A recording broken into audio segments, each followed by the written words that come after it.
waxaan doonayaa inaan maanta ka hadlo arrin in muddaaba ku soo noqnoqonaysa miidiyaha oo taagan arrintaasoo aad arkayso in siyaasiyiintii Soomaaliland inaanay ka hadlin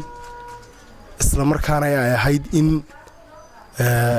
Soomaaliland oo dhammaay ka hadasho inta waxyaabaha yaryar kale minorka ay ka hadlayaan arrintaas waxa weeye waa arrinta golaha wakiiladu ay ajandiisa ansixiyeen arrintaasoo qarankan ku faqran ee ribada Soomaaliland daba waxaan isweydiinaynaa Soomaaliland maxay uga baahan tahay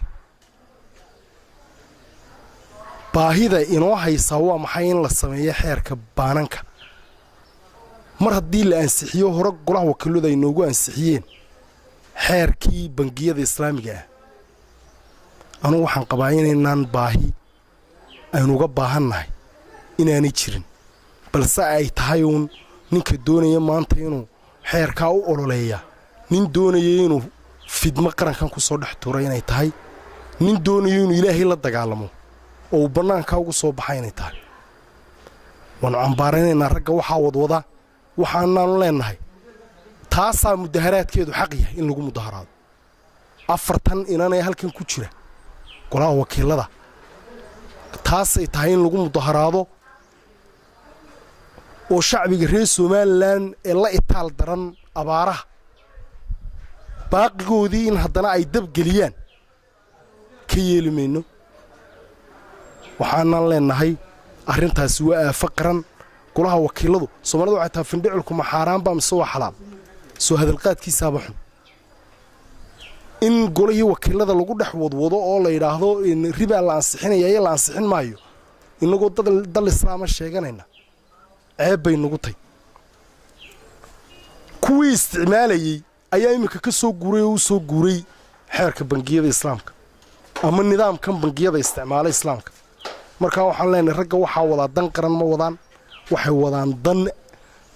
wadaan dan gaar bay wadaan waxay wadaan wixii ay horeba ugu soo jabeen bay wadaan saxaafadana aad baan ugu hambalyeynaa inay qaranka u iftiimiso xubnaha waxa wada oo imika qaarkood masaajidada laga habaarayo waxaan leenahay aynu isugu tagno golaha wakiiladu xitaa hadday soo saaraan baan waan saxnoogayn because wuxuu ka hor imanayaa dastuurkii iyo shuruucii dalku ka hor imanaya qodob xeer kasta oo golaha wakiilada laga ansixiyo haddii dastuurka ka hor imanayo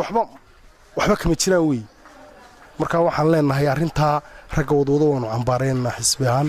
waxaan leenahay war dadka adeer baaqigeera soo haray